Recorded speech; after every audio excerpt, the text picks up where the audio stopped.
Live. Okay. Right, there we go. Hello, everyone, and welcome to my show, number 9 talk, with my guests Nathan, Stu, and Kendall. Looking at the result yesterday, what a result that was, and I loved the way we played the ball around yet again, and we looked like a proper team. Fucking hell.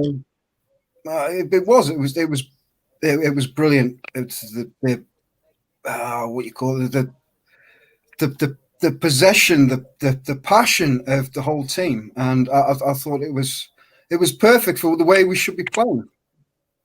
Over to you, Nathan. Yeah, I thought we were really due a performance yesterday, especially after the midweek performance and the game against Spurs. I think we were talking last night. We were saying that it was in recent games it had been difficult to say that more than one or two players on the pitch had put in a performance and kind of deserved the place in the team, but they all seemed pretty much up for it to a man yesterday. I can't really point out or single out anyone that didn't at times, play the best and really get stuck in and try yesterday. There's a few going into the game. I was worried about a few of the things. I wasn't sure about Kraft at all yesterday because from what I'd seen in the cup and in previous games, but he was outstanding yesterday. I thought he did really well at fullback, and then when he went into the centre half, it was going to be a difficult task for him against those two. I think they're probably two of the most physical strike pairing in the league, and I thought he did really well. But yeah, we turned up yesterday, and it just shows how much of a difference it is when they do turn up. And I think if that is a response to what giving Steve Bruce criticism can bring about, then yeah, that's perfect. We'll keep the pressure on. Yeah. To you, Stewart. Yeah, you have to agree. After the last two performances, the main thing about yesterday was the commitment. There was no pedestrian play. People just wandering around. They wanted the ball. They were looking for spaces, and they played like they played yesterday. How we want them to play, just with a bit of passion, a bit of pride. And even in the second half, there was a lull. I think they were caught in two minds. Do we sit back and just hope we can hang on? And then when Burnley scored, I think they kicked themselves on the backsides and thought, you know what, we deserve to win this. Let's go out and win it. And like I say, the attitude, the players, to a man, you can't fault them. People will find faults in everyone, I suppose, but there were some outstanding performances. And there's people like Kraft who's had lots of, to me, unwarranted abuse. He's always been steady, not spectacular, but steady. But I thought yesterday he was head and shoulders above, his markers. He had to change position as well, and I just thought we thoroughly deserved it. And 3-1 was a mighty fine prediction, wasn't it? And over to you, Kendall. Yeah, I think before the game I was a bit concerned because I think a lot of people had not wanted Shelby to start, obviously with him being a little bit downhill the past couple of games. I mean, I know before the game I was a bit surprised that he was captain, but obviously because I know Fernandez had been playing captain in the cup games, like when Lascelles wasn't playing, so I know he's vice captain, so that's fair enough. But after the sort of performances that he'd been putting in the last few weeks, I was a bit surprised, but he had a good, decent game yesterday. He actually must have had a kick up the arse because he looked completely different than what he'd looked the past few weeks yesterday. I completely agree with Nathan. I don't think there was anyone yesterday that was bad or didn't try. Even Joe Linton again looked more comfortable than he looked for a lot of the time. The past 3 games he's looked just a mile above what we've seen of him before. And I mean, it's took 14 months to get him into the position that he's in now, where he's shown us a little bit more. But that's all we asked for. All we ever wanted was him to try and not be lazy and not sit back in the game. Before he used to be afraid to go for the ball. He used to, stand off a tackle, but he actually is trying now, and it's nice to see him, show a little bit of the £40 million that we bought him for. Obviously, the problem is the price tag's not his fault. So the expectations that come with that price tag, it's not his fault, and the abuse that he gets is completely unwarranted. But yeah, it's nice to see him actually coming to his own yesterday. I'm glad to see it. Yeah, but it's. I think he's that type of player where I think he's done really good at the link-up play between the defence and attack. So maybe that's his position going forward through it all. He's already shown he's not a striker, he's not a number 9. But that's where I think he's that good little link between the defence and attack. I mean, you look at players like St. Maximin. I mean, good goal yesterday. Turned his man, well, I think he turned the whole team inside out at the end, didn't he? But those are the performances we need to be seeing week in, week out. We can't be shoving throwing the ball forward, even if you've got Andy Carroll on the pitch. I know, but with Andy Carroll, it's instantly let's lump it forward, and people forgetting that Andy Carroll has 2 feet. But yeah, I think that's the way of going through. And then you had Callum Wilson's goal, which was a good through ball by St. Max as well. But that's, like I said, that's what we need to be giving every week. I mean, you look at the penalty as well. A lot of people were saying, was it a penalty? Wasn't it? I think it was just a whole clanger from the keeper and wasn't really watching the ball. Nathan.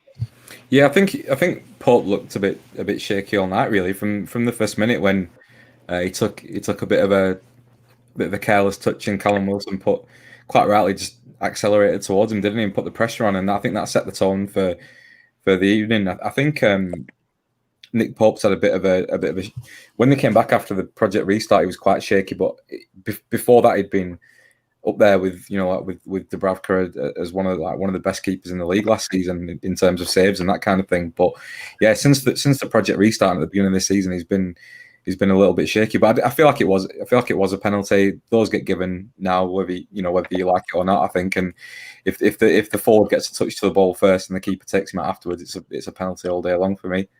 Yeah, of course, yeah. Stewart?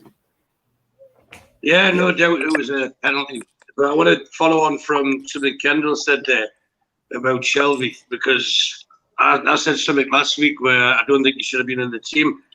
There's a reason for it, and I think we can't underestimate the role that Fabian Sharp played, or Scher, as you pronounce it, because he's a ball player in centre half, and you bring the ball out, where in the past Lascelles isn't comfortable doing it, Fernandez isn't comfortable doing it.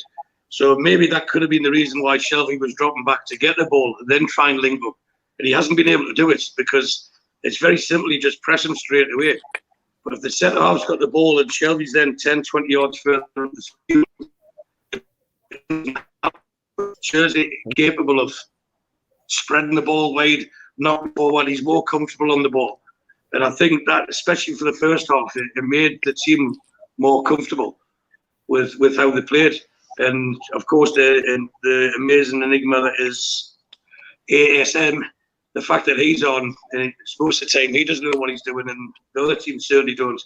And he got kicked. I seen a quote today that said he got more kicks on him in the first half than the whole Burnley team had together. Like passing the ball to each other. And when he's on his game like that, he's untouchable, he's unplayable. And it's a pleasure to watch. And it makes a massive difference from his last home game. And again, maybe we have this talk about, are they playing for Steve Bruce or they're not? It looked like they wanted to yesterday.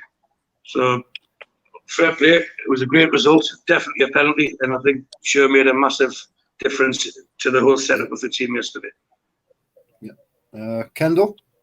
Yeah, just with regards to the penalty, I think, Nick Pope just looked dodgy yesterday. He was coming off his line a lot.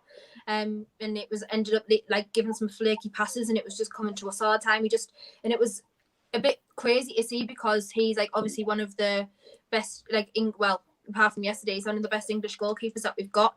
And I was just having a conversation with my brother watching the match yesterday, because we were obviously thinking like Jordan Pickford cannot be England number 1 now, like he just can't be. So obviously the next natural choice is probably going to be Nick Pope, just because Dean Henderson doesn't get game time now, obviously because he's gone back to United. So you might have to today. Yeah. He probably will after today, after that dodginess. But yeah, I think yesterday he just had a bad time, and the penalty just topped the complete game off for him. And in my opinion, it was obviously a penalty because Fraser had practically jumped over him, and he still was grabbing his leg. So I don't know. It was lucky for us, obviously, 2 pens in 2 games, which is very, very unusual for us because we've had 4 penalties in 4 years. So yeah, it's nice to see us have penalties for once. Yeah, you had Ryan Fraser on the field there in the second half. I think he put in a good performance, but he still looked a bit slow, a bit lethargic as well. I think he will get better with game time, but it's you don't really want him to get injured either. So you're not going to want to play him all the time. And I think that obviously it frustrates players, but at the same time you don't want to be spending 6 months out. But I think he's could be a good link between Miggy, Joelinton, or whoever's up front, Wilson, St. Maximin. I think he could be the missing link between the 3 or 4. Sorry, just bring it up. Well, I'm back. Sorry about that. That's all right. Fix the camera angle. Don't worry about it. Yeah, I was just saying that Ryan Fraser could be the good link between the 3 or 4 attackers we have. But at the minute, I think he still looks a bit match fitness short. I'll pass on to Nathan. Pass on to Nathan first. Yeah, I think that's perhaps to be expected. He talked about he'd been keeping himself fit, through the back end of last season when he wasn't playing for Bournemouth, and he showed really good application to the cause really when he came in, because he said that he'd been keeping himself fit all through lockdown, all over summer, and he was really keen to get started. And I think, to be fair, he's probably started playing games quicker than perhaps you would have liked him to, but at the same time, you can't. There's only one way to get that match fitness and match sharpness is by playing games. So I think the cup runouts will have helped him, and I think it's just a case of him getting up to match speed now in the Premier League. Really, I think for me the performances have been a bit. The game against Blackburn, he was good, but I think he was one of the few outstanding players in a really drab performance in that game. You're looking at someone I think it's always difficult for Fraser because he's tended to yesterday replaced St. Maximin, and what a game he'd had yesterday. So slotting into that position, doing the same sort of role as him, he's not going to do exactly what St. Maximin does every game, because he doesn't. I don't think anyone else in the league has got that in the locker like he has. But he showed that for the penalty, he was in the right place at the right time, and he got himself into a good position, and he made the most of it, because it was kind of like a nothing opportunity, wasn't it? Really, for that, it was a really bad touch from the keeper, and he was sharp enough to be in there to to put himself in the right position, and we were rewarded for it. Yeah, Stewart. Yeah, with Fraser, he's tried and tested at the Premier League, and he's got an end product as well. It's not just about being a nippy wigger. So I think from all our wide men, he's probably one with the most consistent end product. We talk about Alan, but I'm sure he's amazing in different ways. But Fraser, he also has a link with Wilson. You'll know when he's going to make his runs. He knows when to pass the ball to him. So I think give it another few weeks, even a month, or even shortly after, because he's good away with Scotland, isn't he, for the internationals? You'll get more game time there, I'm sure. And I can see him being a regular starter and make a big difference to the forward play that we have. I was really happy that we signed him, because he's always been a good player at Bournemouth. And it wasn't too long ago he was linked with Tottenham and Arsenal for 30 million or something like that. So to get him on a free is a real coup. And his attitude, it seems to be, he reminds us of Matt Ritchie a bit, but just quicker. He's not scared of getting stuck in, and he's willing to work and graft. And like I said, he's got the end product. So I'm happy with Fraser. Yeah, that's what we want from players, isn't it? Just a bit of heart, a bit of passion, a bit of work hard. We want to see the team trying week in, week out. And I thoroughly agree with you there, Stewart. Kendall? No, yeah, I completely agree. I think sometimes, obviously, when you're like down or when you're not playing very well, you need a character like that in the team, just because you need someone to drive you forward and to help you push. And obviously Matt Ritchie is that person sometimes, and with him not being a regular starter, you don't have that a lot in the team. Lascelles used to be quite vocal, but he's really, for me, the beginning of this season, the end of last season, he just hasn't been the Lascelles that we all obviously knew before and what we expected from him. So yeah, when we signed Fraser, obviously he hadn't had a game since, I think, was it March, because he obviously, and everyone was calling him a traitor because he didn't want to play for Bournemouth because he was expecting to, get a move away from the club when they got relegated and stuff. So, but when he did his interview when he first joined, I think it put a lot of people's minds to rest, obviously fans like us, because he that he wanted to work hard. He wanted, even despite what had happened at Bournemouth, he still wanted to be the player that he, a good player and that he wanted to be. So it's nice to see him back. Obviously, match fitness wise, it's going to take him a bit of a while to settle back in again. He's got the international games coming up, which is, if he gets a game, that's great minutes under his belt, and it'll be just a positive for us.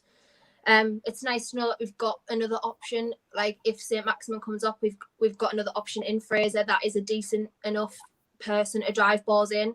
Obviously, as Callum Wilson said when they did the pre-season interviews, Fraser and Wilson equals goals. Got an assist yesterday for Wilson's goal, so it'd be nice to see more of that. But yeah, we'll see how it goes, but it's looking well from at the minute. Question here by other of her little broken ways. How do you feel about Joelinton in the match, and do you think he did his best? Let's start with Nathan. Yeah, I think like Kendall touched upon it earlier on. The price tag is always the thing that's gonna, it kind of loops back around to that, and that's that.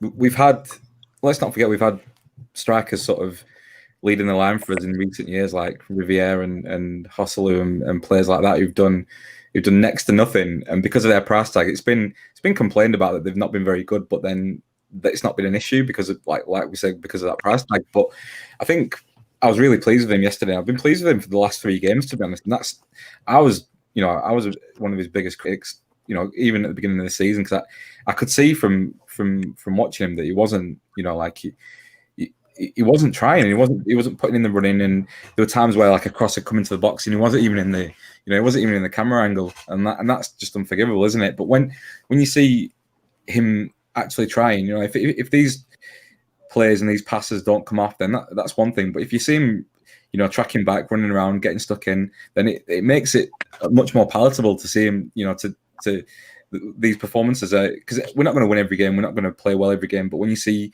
him actually genuinely trying, it makes a world of difference for us fans in terms of the criticism that he gets. I think it's, we've talked about him not being a forward, we've talked about him not being a wide player, or rather him being a wide player when he played for Hoffenheim on the left, but I don't think he doesn't have the attributes really to be a wide player in the Premier League, and we wouldn't necessarily need him to be, because we've got Fraser now, Almiron, St. Maximin, who can all play these wide positions, and Murphy if needed. So we don't need him to play that role. But I was really impressed with him yesterday, because the position he sort of took up in the field yesterday was behind Wilson. But that position where he was there, when he was playing up front on his own, that's where he tended to drift into when he was playing up front on his own. So that left us with nothing up top behind him. I thought he showed yesterday he can receive the ball in like some quite tight spaces, turn out of it with a little turn, and play the ball off to one of the other players further forward, and it linked up really well with the midfield and attack yesterday. We talked about these wingers that we've got in our team and whether they've been consistent or whether they're playing well or not, but it's really hard for them to do anything when there's nothing behind them. And yesterday, like Stewart talked about, with Shah stepping up with the ball out of defence, letting Shelby go further up the pitch, St. Maximin getting on the ball and driving the ball further up the pitch, it moved our stages of play consistently further up the pitch, and it made us look a lot better for it, because we weren't, in recent games, we've struggled to get out of our own half at times, and we haven't strung 2 or 3 passes together at most. So I think all of them yesterday, it all worked really well together in terms of linking up the 3 parts of the pitch. Yeah. Kendall? Yeah, I think exactly the same. The past 3 games, he's just looked a mile better than what he has done previously. As I said earlier, yesterday there was things that he was doing that I would previously complain about, like because it just wouldn't come off well. So like obviously pressuring at the box, first touches as well is just completely improved. I just think that the pressure's off him massively this season because we've signed a striker for the role that he was previously doing. And obviously we all knew, like a couple of games into the season, that he wasn't a sole number 9. That's not the position that he played. But unfortunately, because at the time we didn't have a consistently fit number 9. Obviously, we had Gail and Carol. They weren't consistently fit, so they signed him to fit into a role that he wasn't designed for and that his play does not suit. So the pressure was already on him massively. The price tag just added to that. And then obviously this year, because he's playing out wide or he's playing centrally, the pressure's just off him massively because he's not having to conform to a role that doesn't suit him. And then obviously that warranted miles of abuse. So it didn't warrant miles of abuse, it led to miles of abuse that obviously he didn't deserve. But at the time, you just want someone to try, and he just looked lazy and he looked uninterested, and that was probably because he was just massively under pressure. His confidence was shot with pretty much every game, and he couldn't get dropped because there wasn't really anyone to fill his place unless Carol came on when Gail was injured. So it's just nice to see him now become a player that actually tries, that's involved in the game where he wasn't before. And to see him, improve, because that's all we want. It's took a while, but I mean, if he improves and goes somewhere to justify in the 40 mil, then that'll be fine with me. Yeah. Stewart? Well, Joe Linton, I think it's quite clear I've never been one of his biggest fans. But to say, I think the original question was regarding, did he play his best yesterday? And I'd like to think not. I'd like to think there's more to come. But what we're seeing, just repeating what Nathan and Kendall have said, is you can see the confidence growing in him. And it's helped that Burnley were bereft of confidence yesterday. They've come on the back of a couple of defeats. They normally traditionally have been slow starters, Burnley anyway, and then they get their act together and they go on a long run. But with Wilson scoring the goals, he's playing off them. Now, to be fair, he wasn't involved in any of the goals, so we can't say he's played amazing. But when the bar was set so low, I was like, with the attitude, the application, the effort, the output that he produced for definitely the back half of last season, you're starting off low, so it's good. I'm not criticising the guy. He's not now anyway. He's picked up. He shows that he wants to get involved, and yesterday was probably his best all-round game he's had for us. Positional sense, looking for the ball, looking strong, wanting the ball, that which is important. And in the past, he can hide. And in the role, as Kendall said, the role he was playing, whether it was his role or not, you've got to be looking for the ball. And there's still more to come. He needs to get into the box more. He's a big lad. He needs to put his presence about more. But hopefully, he has turned a corner. And because he's now showing the desire to actually want to play and put himself about, you can see, especially on social media, that the abuse he has been getting is all but waved away. And this is what everyone's saying from the start. Okay, you're getting played out of position, but he's getting paid a lot of money. It's not as if someone's asking to play a right back or something. He's still a forward.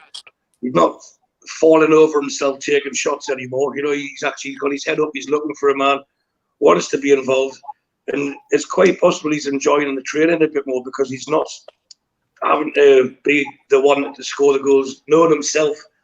A lot of it's in the mind, knowing himself that he has to be the goal scorer when he's not. Now he knows he doesn't have to be. So hopefully he can relax a bit more and we'll see more end product. So if that wasn't his best yesterday, well, like I say, at least I hope it wasn't his best, and we've got a lot of improvement from him. And I look forward to it because I'll be the first to say I was wrong. I've had a few ding-dongs with people about it. You mentioned a couple of players before. No, I think it was Nathan mentioned them.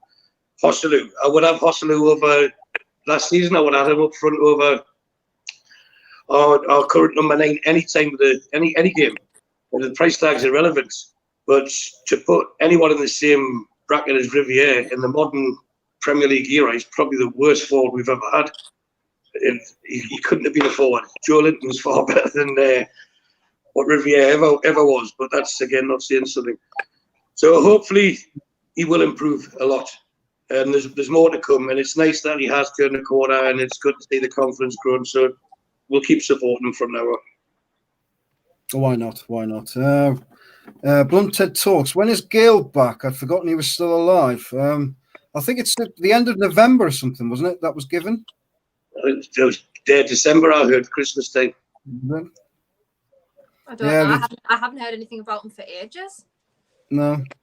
He's certainly someone who was capable of putting the ball at the back of the net, but I think he rushes it a bit too much because he's obviously got this duck on his back that he's not a Premier League player, and I think he believes it himself to an amount that he tries so hard that he's not doing himself justice, maybe.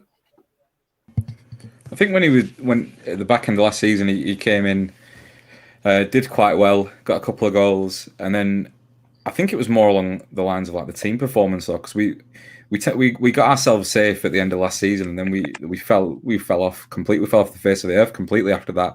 I don't remember one good performance after we were mathematically safe. I thought we were abject at the end of last season, and I think when he came in the Man City game when we were in the cup, when we were 1-0 down, he missed a sitter from about 5 yards out, didn't he? And then after that, it was all downhill from there for the rest of the season.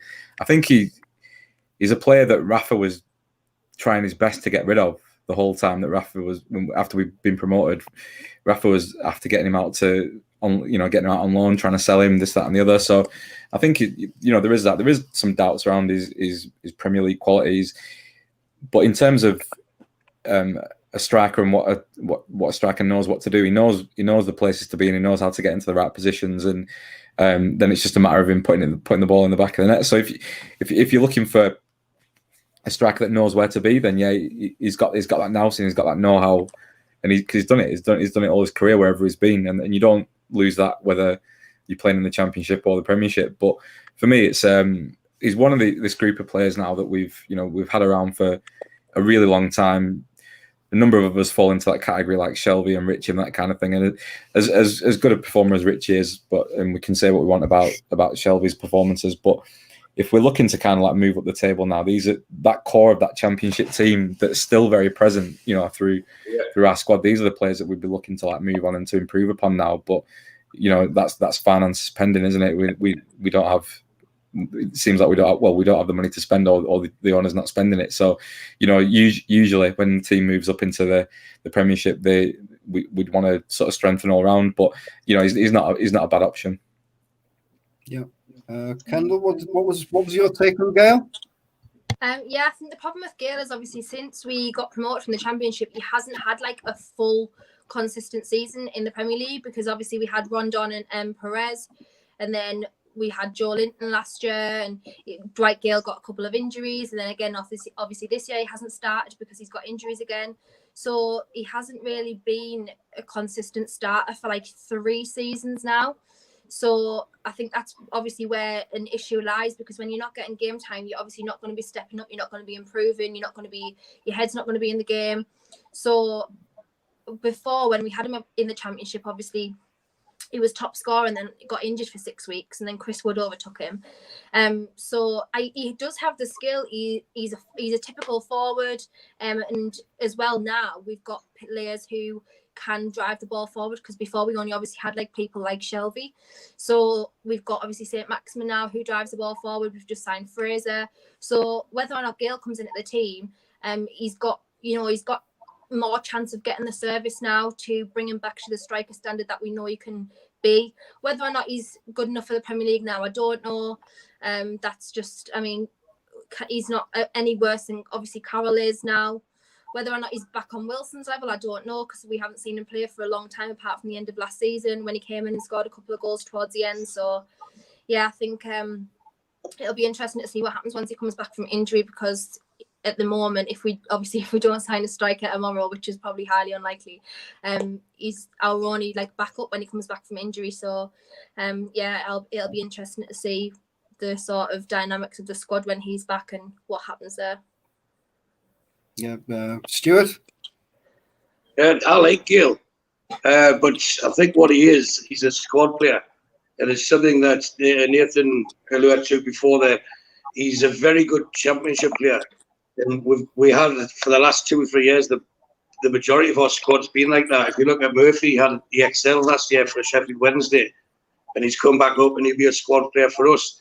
But I don't think, when I say I like Gale, I don't think he should be leading the line. He will be a backup to a cover for Wilson. And that's it. You know, maybe in the early rounds of the FA Cup when that starts again in January, give him a run out so in case anything does happen to Wilson. He shouldn't be starting, but you've got to have a squad. You can't have someone like Callum Wilson starting and someone as good as Callum Wilson on the bench, because they wouldn't stay at a club like Newcastle. So he does know where the goal is. When he does miss, I don't think it affects him, you know. But through his career at Newcastle, he was brought in and he wasn't first choice for who we wanted. And it was like one of those signings that we're famous for, scrambling around the last few days of the window. Right, well, we'll get him in. And there was a lot of pressure put on him, but he did. He did well in the season for us. You know, he scored a lot of goals.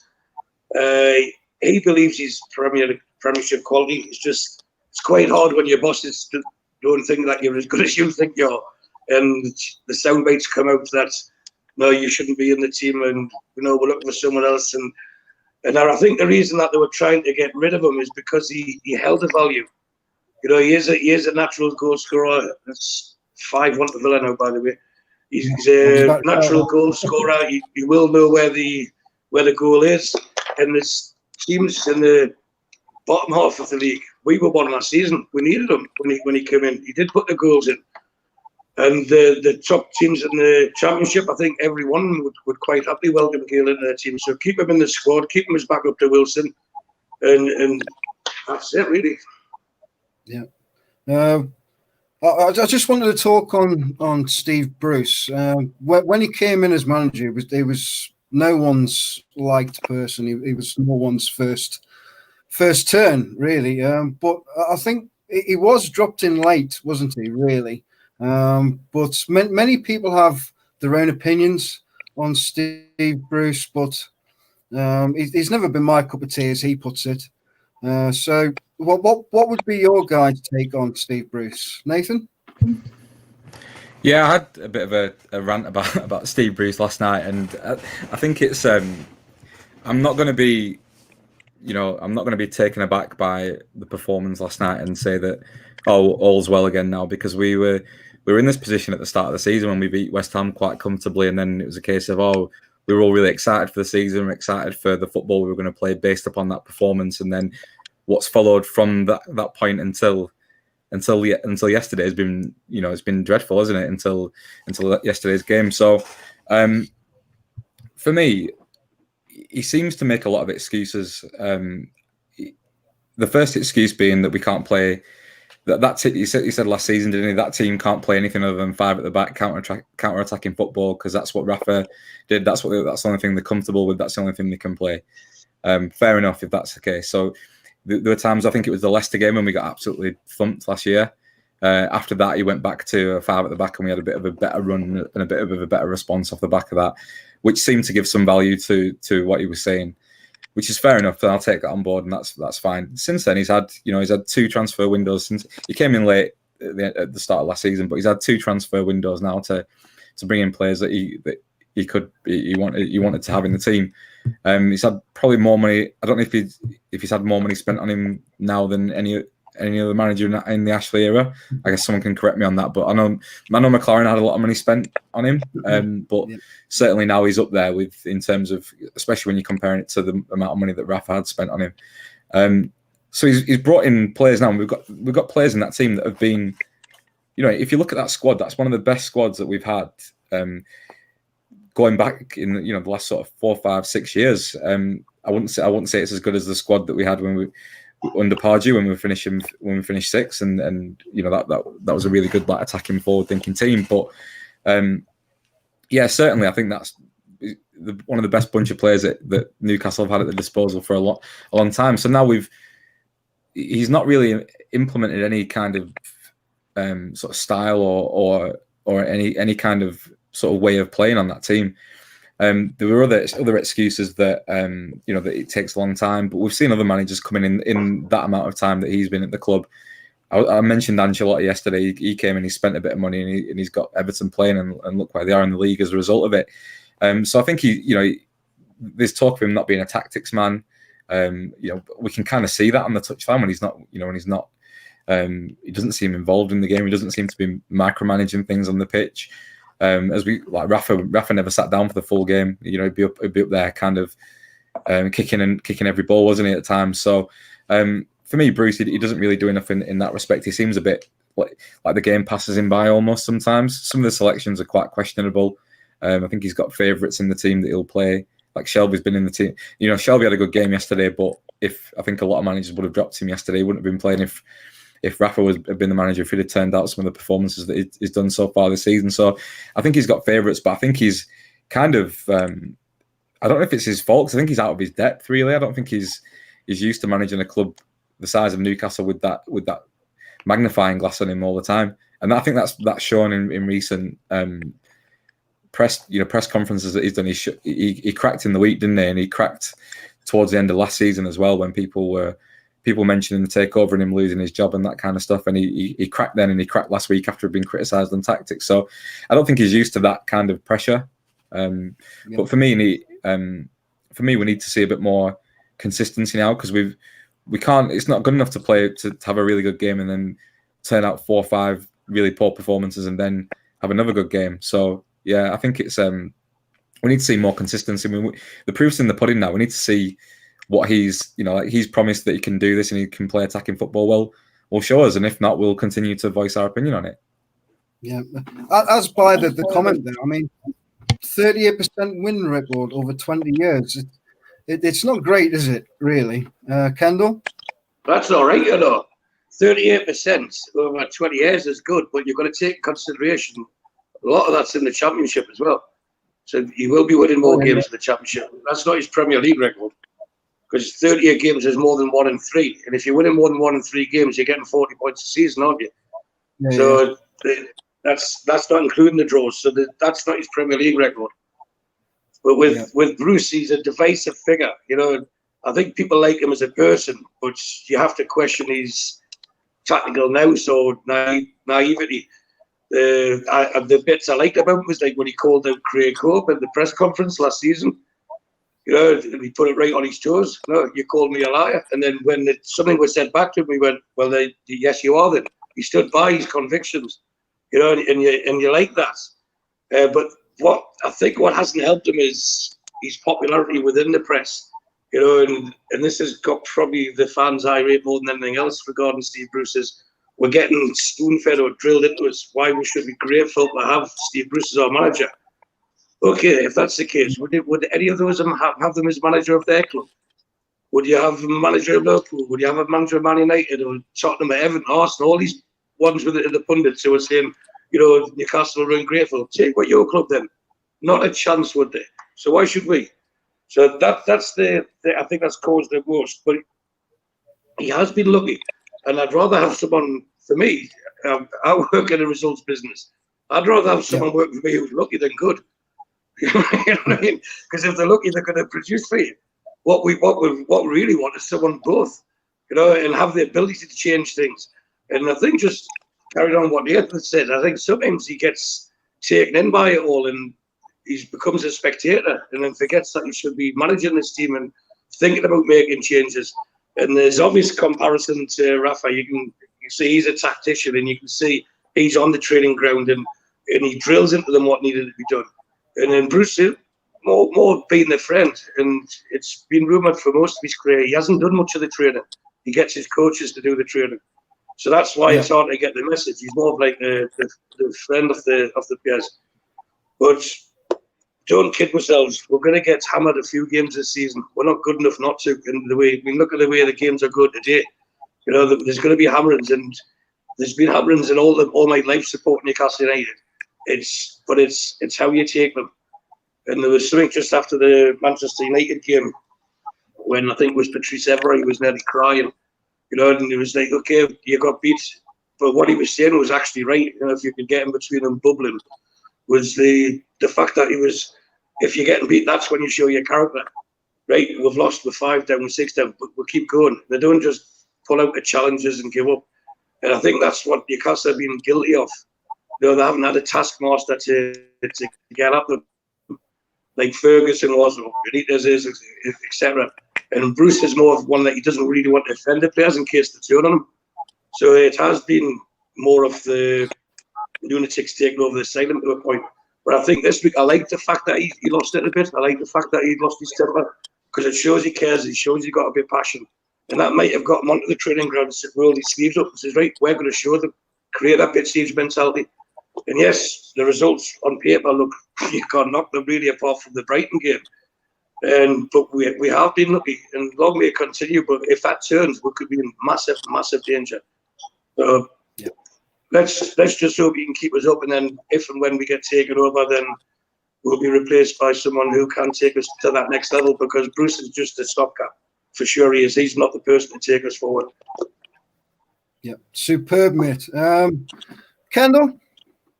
Yeah, no, I completely agree. I think he's not the manager to progress us at all.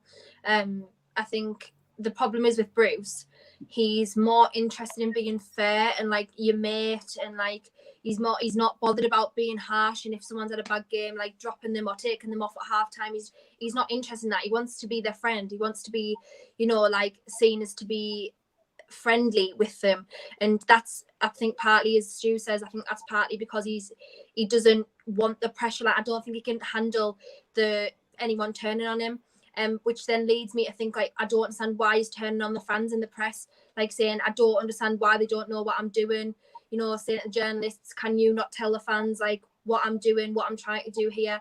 And that's what I don't agree with. I love the passion, like when he had a go at Craig Hope last year. I loved that because I thought, not a lot of managers do that these days, because they get vilified, they get fined, this, that, and the other.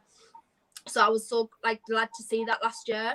But obviously, when you turn on the fans and sort of, he likes to blame everyone else but himself. Like, he'll blame the formation, or he'll blame the fans for making problems, and that's what I don't like. Like, I just want him to take some responsibility sometimes and say, you know what, I hold my hands up. I made the wrong decisions. I didn't do the right thing today. I should have done this, that, and the other.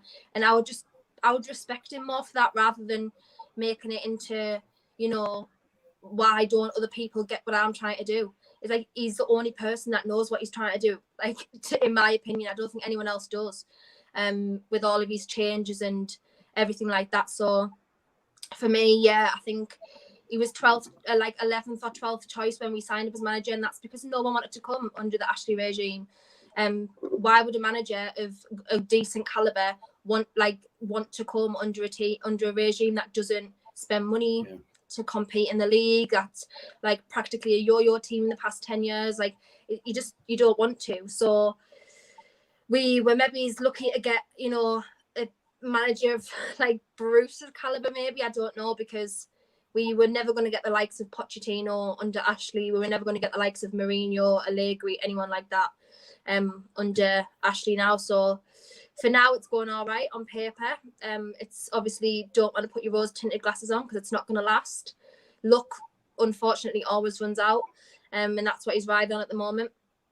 If the team can get established and he keeps a formation and a similar formation, and keeps a solid starting 11, I think we might have a chance to do all right, and maybe be better than we were last season. But at the minute, I think he's just riding on luck and hoping that what he does sticks, and he doesn't get any stick in the press, because the press love him and the media love him and all the pundits on TV love him for some odd reason. But that's what I say, he's more interested in being come off as a friendly person. But at the minute, it looks like the players want to play for that type of person. So who knows? I mean, Shelby's been his biggest fan, because he knows that he's not going to get dropped under him. So he's been his biggest blowing brown noser for the past few weeks. So we'll see. I don't think if depends on what happens this season, and if we get taken over. And I don't think he'll be in the job if we do get taken over, but we'll see. I think that's just like a dream of ours now at the minute. So we'll see what happens. I mean, if you look at, he has done a steady job, but not amazing. He's kind of kept the ship steady. That's probably about it. But we'll say, I mean, we could get taken over. We don't know.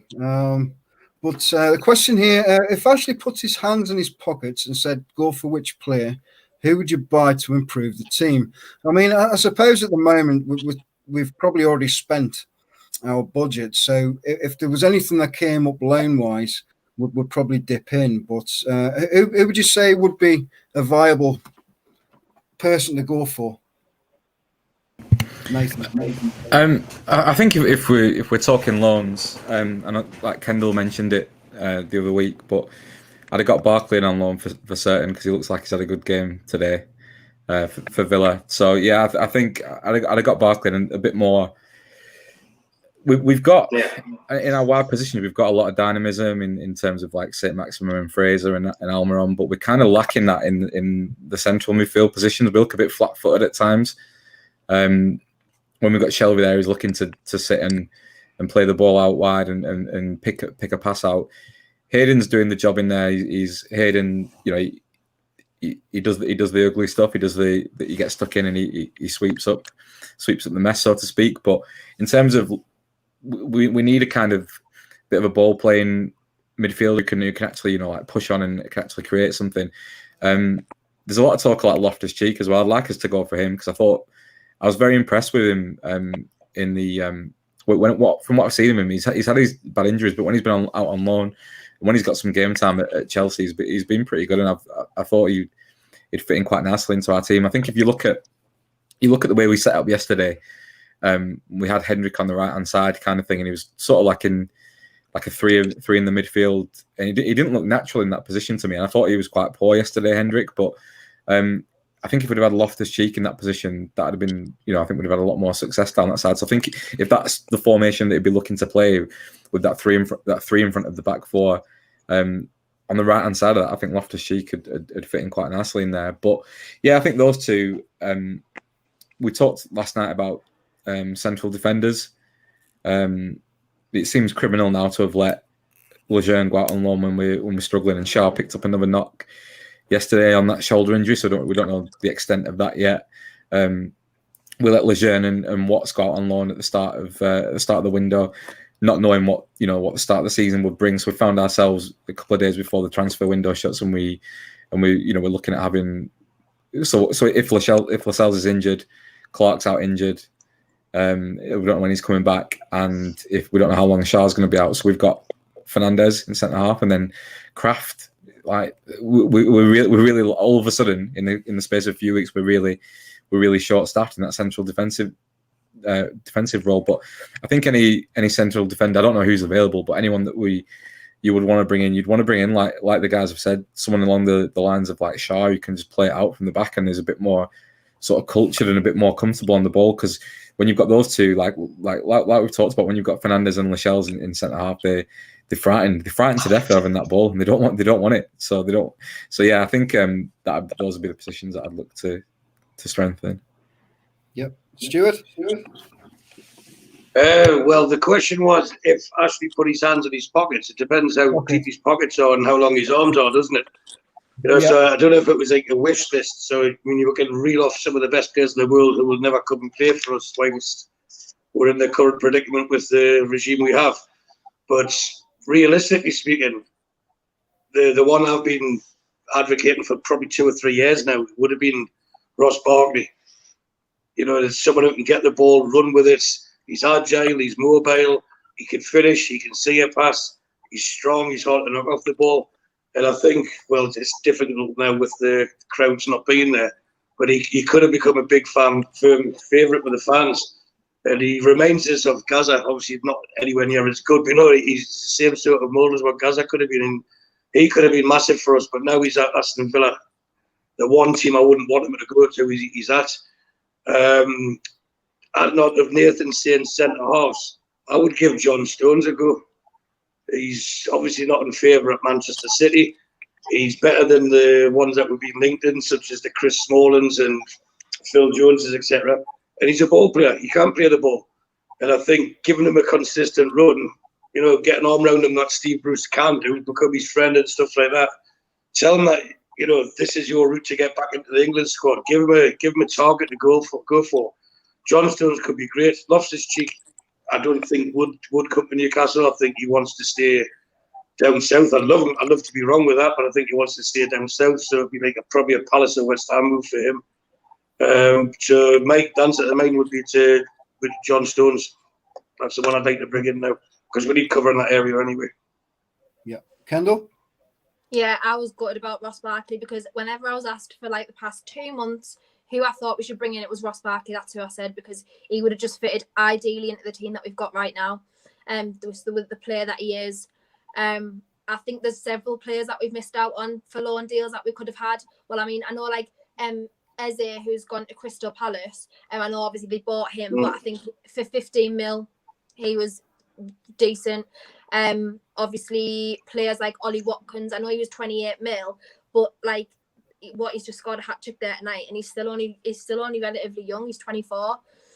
So that's why he's gone back on loan to Crystal Palace. So, there's just people like that I think we missed out on. I do agree. I think Loftus-Cheek wants to stay down south. And someone told me on Twitter today his wages are around the 180,000 mark. So there's absolutely... That's because you're after him, Kendall. I know. I want to That's why he's not coming up north, because you're after him. I want him stalks at the training ground like... I'm staying away from that. I'm staying down south. Yeah, I think I will not pay his wages by a country mile if they're that high. So for me, I want a player. We'll not get any of these, and this is just a complete dream world for me. But I want a player like Grealish, or I want a player like Henderson. Like midfielders that can attack as well, can give a good ball. Like that's the type of player that I want, but we're just never going to get that now in this window. And especially not a type of player of like that caliber now under Ashley, I don't think, unless he continues his spending habits of late. But yeah, I think John Stones is a really decent shout, and it could be good for him if he gets regular game time, which he should in our defence at the moment. So yeah, I don't know what we're going to do. And that's, to be honest, I don't think we'll do anything now. I think that's it. I think that's us till January now or whenever the next transfer window opens. So just got a lump it, I'm afraid. Yeah, he did say in a media thing that, he doesn't see us dipping into the transfer market unless something exceptional popped up. So I think you're right. There'll not be a lot of movement, if any, on that subject. So I think Atsu will be on the way out as well. As I think Watford are after him now.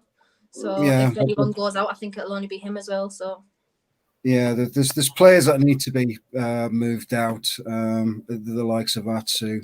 There's many out there who have been on the books. I mean, Save's been there for 7 years now, something like that, 7 or 8 years.